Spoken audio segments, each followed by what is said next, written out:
Academy 101% family institute. अंग्रेजी बोलना सीखी। पीसीसी एकेडमी अब सेक्टर 13-17 मेन मार्केट में भी। Head office model town near Aneja petrol pump Panipat.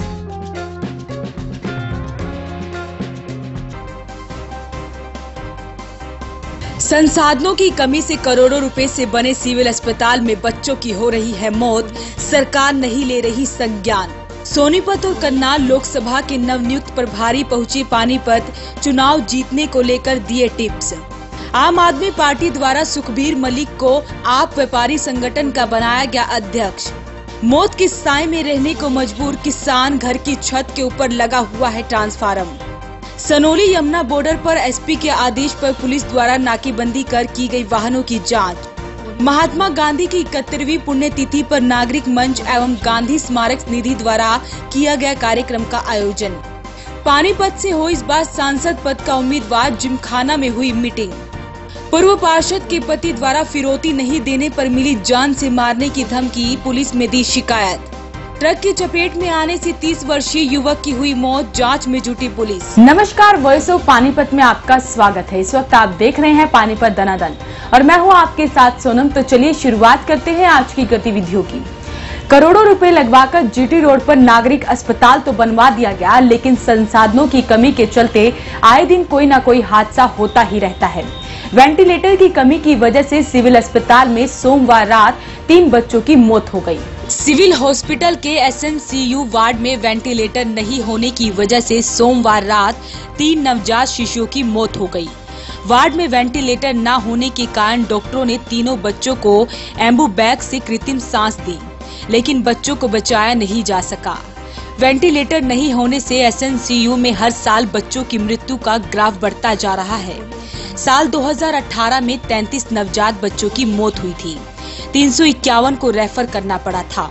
वहीं सिविल हॉस्पिटल के डिप्टी सीएमओ नवीन सुनेजा का कहना है कि सोमवार रात सांस की कमी के कारण 3 बच्चों की सीएनसीयू वार्ड में वेंटिलेटर की कमी के कारण मौत हो गई थी।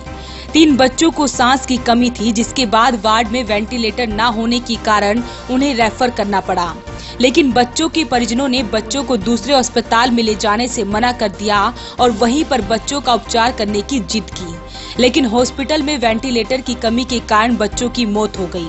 डिप्टी सीएमओ सुनेजा ने बताया कि उच्च अधिकारियों को मशीनों की कमी के लिए कई बार पत्र भेजा है। ये हाल तो तब है जब खुद स्वास्थ्य मंत्री अनिल विज कष्ट निवारण समिति के अध्यक्ष हैं। उनको सांस लेने में दिक्कत थी, वजन भी कम था, एक को कंजेनाइटल डिफॉर्मिटी भी थी। वेंटिलेशन के लिए हमने वेंटिलेटर के लिए उनको रेफर किया था, लेकिन उन्होंने मना कर दिया ले जाने से, हायर सेंटर को ले जाने से मना कर दिया। तो सिविल हॉस्पिटल में कोई इंतजाम नहीं है? वेंटिलेटर हमारे पास इसके लिए कोई सरकार से या हाँ, वो अथॉरिटीज ने डिमांड भेजी हुई है। नहीं, वो ट्विंस डिलीवरी है जिसमें दोनों बच्चों में लड़का और लड़की दोनों अंडरवेट थे। एक का वजन तो 1 किलो है, एक का वजन 1 किलो से भी कम है। एक बच्चे में कंजेनाइटल डिफेक्ट था, उनको रेफर किया गया था, पर उनके अटेंडेंस ले जाने से मना कर दिया। फिर उनको ये समझा भी दिया गया था ये दिक्कत और नुकसान हो जाएगा। तो उन्होंने कहा ये जो भी होगा हम यहीं रख लेंगे बच्चों को, तो बच्चे वो बच नहीं पाए हैं। ठीक है, और जो तीसरे वाला बच्चे का आप कह रहे हो, तो सीवियर बर्थ एस्फिक्सिया था बच्चे में, हार्ट बहुत फीबल था बच्चे का, सांस उसको नहीं आई थी। उसको कोशिश की गई रिससिटेट करने की, भाई उसको रिवाइव नहीं कर पाए। एसएनसीयू जो हमारे हैं ना, उसमें टर्शरी सर्विसेज नहीं है। टर्शरी सर्विस जैसे वेंटिलेटर वाला कह रहे हो, हमने अपनी तरफ से डिमांड भेजी हुई है, लेकिन मेडिकल कॉलेज में है वो चीजें। हमने भी बच्चे को रेफर खानपुर के लिए किए थे, लेकिन वो नहीं ले गए। इस वजह से बच्चे लो बर्थ वेट थे, 1 किलो का, एक उससे कम का था, तो उसमें चांसेस 100% नहीं रहते सर्वाइवल के। जैसे हम कहीं भी यदि वहां भी ले जाते, वहां भी हमारे को ये गारंटी नहीं थी बच्चे बच पाते या नहीं बच पाते। नहीं, हाई अथॉरिटीज का तो ये होता है, वेंटिलेटर मानो कई सुविधा वो भेजते भी है, तो उसके लिए आगे चलाने के लिए भी तो ह्यूमन रिसोर्स वो चाहिए, डॉक्टर्स चाहिए, उसके लिए एनेस्थेटिस्ट चाहिए, इंट्रावेंटिस्ट चाहिए। तो बेसिकली तो ये चीजें वैसे मेडिकल कॉलेज तक है वेंटिलेटर्स। अभी डिस्ट्रिक्ट हॉस्पिटल में मुझे पूरी जानकारी नहीं है हमारे 22 डिस्ट्रिक्ट में कितनी जगह पे वेंटिलेटर्स वर्किंग में है। सिविल हॉस्पिटल पानीपत में नहीं है, मैं जो अपना आपको बता रहा हूँ, जिसकी मुझे जानकारी है। हमने डिमांड की हुई है, और जो जिस हिसाब से हमारी बिल्डिंग नहीं बनी है, ये बड़ा स्ट्रक्चर है, इसमें यदि फैसिलिटी हो जाए तो बहुत अच्छी बात है। केंद्र की तरफ से करनाल व सोनीपत लोकसभा क्षेत्र के नवनियुक्त प्रभारी नगेंद्र सिंह रावल ने जिला पदाधिकारियों, प्रदेश कार्यकारिणी सदस्यों, मंडल अध्यक्षों व मोर्चा अध्यक्षों के साथ परिचय बैठक की। पानीपत के मॉडल टाउन में ग्रांड प्लाजा में सोनीपत और करनाल लोकसभा के प्रभारी नगेंद्र सिंह रावल पहुंचे। इस अवसर पर उनके साथ प्रदेश महामंत्री संजय भाटिया, जिला अध्यक्ष प्रमोद विज, पानीपत शहरी विधायिका रोहिता रेवड़ी, महापौर अवनीत कौर, जिला महामंत्री देवेंद्र दत्ता, लोकसभा सह संयोजक लोकेश नागरू, उपाध्यक्ष सुनील सोनी, मीडिया प्रभारी उपस्थित रहे। नगेंद्र सिंह रावल ने आए हुए कार्यकर्ताओं से परिचय करते हुए पार्टी कार्यकर्ताओं को अपना बूथ हो कैसे मजबूत इस विषय पर चर्चा की। उन्होंने संगठन मजबूत करने के लिए मंडल अध्यक्षों से अपने अपने स्तर पर उनकी कार्यकर्ताओं के साथ बैठक के लिए रूपरेखा तय करने के लिए कहा। साथ ही उन्होंने जोर दिया कि हर कार्यकर्ता की एक सकारात्मक भूमिका आने वाले इलेक्शन में हो, ये सुनिश्चित किया जाए। इस अवसर पर जिला अध्यक्ष प्रमोद विज ने उन्हें विश्वास दिलाया कि पानीपत के कार्यकर्ता परिश्रमी व लग्न से काम करने वाले हैं। कार्यकर्ता की मेहनत का परिणाम महापौर के चुनाव की 75,000 से दर्ज की गई जीत से मिलता है और आने वाले एमपी चुनाव में भी पार्टी की यही जीत कायम रहेगी। इस अवसर पर प्रदेश कार्यकारिणी सदस्य, 15 मंडल अध्यक्ष, 6 मोर्चा अध्यक्ष व जिला पदाधिकारी उपस्थित रहे। तो कृष्ण जी ने शंखनाद भी यहीं से करा था, इसी कुरुक्षेत्र की भूमि से। मेरे प्रधानमंत्री माननीय मोदी जी भी एक बहुत शंखनाद करने जा रहे हैं, जो विपक्ष को पता लग जाएगा। यहाँ आया हूँ और मैं अपने कार्यकर्ताओं में जोश और उनका जोश दे नहीं पाया, तो फिर मेरा आना यहाँ व्यर्थ है। मैं अपने कार्यकर्ताओं को पूरी तरह चाहता हूँ कि वो सब कुछ छोड़कर, जिस तरह से 75,000 से मेरी मेयर पार्टी की अगर इन्होंने जिताई है, इसी तरह मैं ये चाहता हूँ कि पूरे हरियाणा में सबसे टॉप में मेरी करनाल लोकसभा, सोनीपत लोकसभा आनी चाहिए। इसके लिए अभी से प्रयास कर रहा हूं, अभी से मैं आवाज कर रहा हूं और एक एक कार्यकर्ता का 2 महीने के अंदर ऐसा कोई बूथ नहीं होगा जिस पर मैं प्रवास नहीं कर पाऊंगा। अन्य पार्टी अपने कार्यकर्ताओं को ढूंढने जाती है, कार्यकर्ताओं को पूछने जाती है। वो इसलिए नहीं आते कि वो पेड कार्यकर्ता हैं। भारतीय जनता पार्टी के कार्यकर्ता पेड कार्यकर्ता नहीं है, वो तो अपनी इच्छा से आते हैं और अपनी इच्छा से काम करते हैं। आम आदमी पार्टी द्वारा व्यापारियों के साथ मीटिंग की गई, जिसमें सुखबीर सिंह मलिक को व्यापारी संगठन का अध्यक्ष नियुक्त किया गया। आम आदमी पार्टी द्वारा सुखबीर सिंह मलिक को आज व्यापारी संगठन का अध्यक्ष नियुक्त किया गया और सभी व्यापारियों की मीटिंग भी ली गई। वहीं इस पर राज्यसभा सांसद सुशील गुप्ता ने कहा कि आज व्यापारी सुरक्षित नहीं है। बीजेपी सरकार की वजह से व्यापारी अपने आप को असहाय महसूस कर रहा है और नोटबंदी और जीएसटी के कारण व्यापारियों का बुरा हाल है। वहीं उन्होंने कहा कि वो लोकसभा और राज्यसभा की सभी सीटों पर चुनाव लड़ेंगे। आज पानीपत में हमारे पानीपत ग्रामीण आप व्यापारी संगठन के अध्यक्ष सुखबीर सिंह जी के नेतृत्व के अंदर हमने यहाँ पे व्यापारियों की मीटिंग ली है और पूरे हरियाणा के अंदर मैं घूमा हूँ। घूम के ये देखा है कि खट्टर सरकार ने, मोदी सरकार ने व्यापार को तबाह कर दिया है। आज व्यापारी अपने आप को असहाय और असुरक्षित महसूस कर रहा है। खट्टर सरकार को सोचना पड़ेगा कि व्यापारियों को किस तरीके से तबाह करने के ऊपर ये सरकार जुटी हुई है। अगर ये अपनी व्यवस्था ठीक नहीं करेगी तो हरियाणा के लोग इनकी व्यवस्था आने वाले चुनाव के अंदर दुरुस्त कर देंगे। आम आदमी पार्टी सभी लोकसभा सीटों के ऊपर और सभी विधानसभा की सीटों पर चुनाव लड़ेंगे और पूरा व्यवस्था बदलने के लिए हरियाणा में सरकार बनाएगी। गांव जलमाना में बिजली विभाग की लापरवाही के चलते किसान के परिवार को डर के साए में जीना पड़ रहा है। बता दें कि किसान के घर के अंदर ही ट्रांसफार्मर लगा हुआ है, जिसे हटाने के लिए किसान लगातार मांग कर रहा है, लेकिन अभी तक कोई भी सुनवाई नहीं हुई। एक तरफ बिजली विभाग व सरकार बिजली संबंधी समस्याएं तुरंत हल करने की दावे कर रही है, तो दूसरी तरफ बिजली विभाग की लापरवाही के चलते गांव जलमाना के किसान को डर की साए में रहना पड़ रहा है। दरअसल किसान मनदीप के घर के अंदर पिछले 5 सालों से ट्रांसफार्मर लगा हुआ है और ट्रांसफार्मर की 11,000 केवी की तारें मकान की छत के ऊपर से गुजर रही हैं।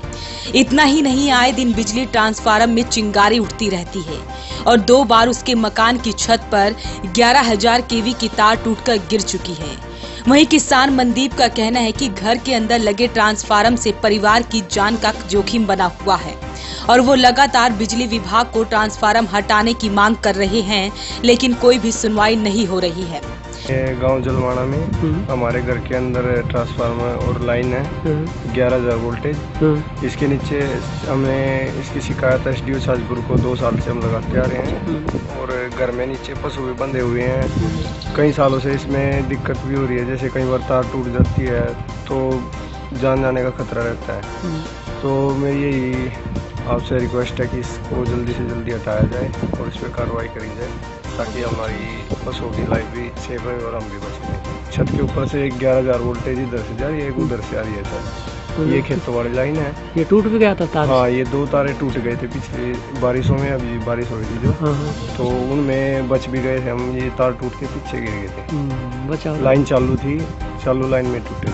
वॉइस ऑफ पानीपत के लिए सनोली से उमेश त्यागी की रिपोर्ट। सनोली यमुना बॉर्डर पर आज एसपी के आदेश पर सनोली पुलिस की टीम द्वारा नाकेबंदी कर वाहनों की जांच की गई। दरअसल बीते दिनों यमुना बॉर्डर पर पुलिस कर्मियों द्वारा अवैध वसूली करने का एक वीडियो वायरल हुआ था, जिसके बाद उन्हें सस्पेंड कर दिया गया था। वहीं आज करीब 2 महीने बाद एसपी के आदेश पर फिर से सनोली यमुना बॉर्डर पर पुलिस द्वारा नाकाबंदी कर वाहनों की चेकिंग की गई। एसपी ने सनोली थाना एसएचओ व पुलिस टीम को भ्रष्टाचार पर पूरी तरह से लगाम रखने के आदेश दिए। हम फिलहाल खड़े हैं सनोली यमुना बॉर्डर पर, जो हरियाणा यूपी सीमा से लगता सनोली नाका। यहाँ पर पुलिस बल तैनात है। पिछले दिनों एसपी साहब ने ये नाका 1 महीने पहले बंद कर दिया था यहाँ पर रिश्वत और उस मामले को लेकर। अभी फिलहाल कल से एसपी साहब ने स्पेशल मीटिंग लेकर जो संवेदनशील एरिया यूपी से लगता है एरिया यमुना पुल का, इसी को लेकर यहाँ पर नाकाबंदी लगाने का दोबारा निर्देश दिए हैं एसपी सुनील कुमार ने, जिस पर आज पुलिस यहाँ पर सुरक्षा व्यवस्था को लेकर तैनात है और संदिग्धों की जाँच की जा रही है और वहाँ आने जाने वाले वाहनों की जाँच की जाती है यहाँ पर, ताकि सुरक्षा व्यवस्था मुस्तैद रहे और यूपी से संवेदनशील एरिया से लगकर कोई दुर्घटना, कोई हादसा, कोई वो ना हो सके। इसी को लेकर यहाँ पर सुरक्षा व्यवस्था मुस्तैद की गई है। सनोली से वॉइस ऑफ पानीपत के लिए उमेश त्यागी की रिपोर्ट। वक्त हो चुका है एक छोटे से ब्रेक का। ब्रेक के बाद फिर हाजिर होंगे कुछ और गतिविधियों के साथ।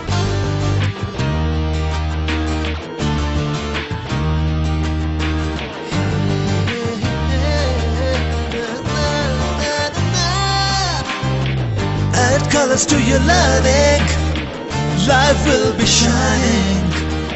You'll have a better future and you'll be smiling. Pride Sanskriti School, a better place, a better world. Pride Sanskriti School, सपनों से बेहतर कल. Pride Sanskriti School, add colors to your learning. Pride Sanskriti School, your life will be shining.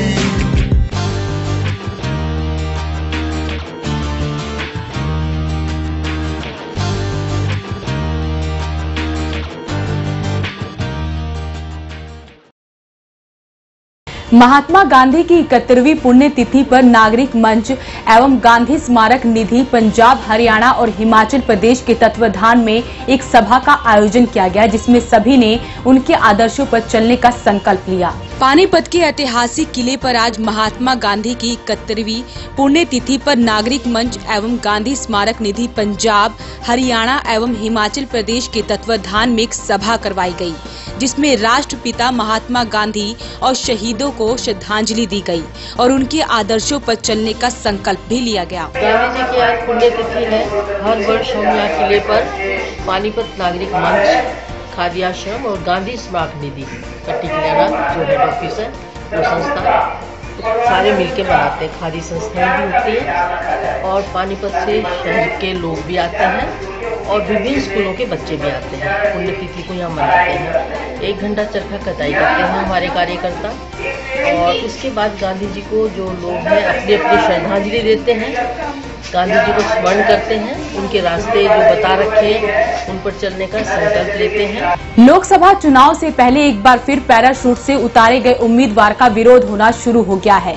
वहीं आज पंचनाथ युवा इकाई के सदस्यों ने मीटिंग कर पानीपत से सांसद पद के उम्मीदवार की आवाज उठाई। आज की मीटिंग पंचनाथ युवा इकाई पानीपत की ओर से बुलाई गई थी। लोकसभा के जैसे चुनाव आ रहे हैं तो उसमें हर बारी लोकसभा की टिकट करनाल में दी जाती है। तो हमने मनोहर लाल खट्टर जी से आज ये विनम्र प्रार्थना, युवा इकाई के सब सदस्यों ने, कार्यकारिणी सदस्यों ने ये विनम्र प्रार्थना करी है कि इस बार लोकसभा की टिकट पानीपत में दी जाए और कोई बाहर से, जैसे पैराशूट की तरह कोई बाहर में हमारे सिर पे बिठा दिया जाता है लोकसभा के लिए, तो हम उसका साथ बिल्कुल नहीं देंगे।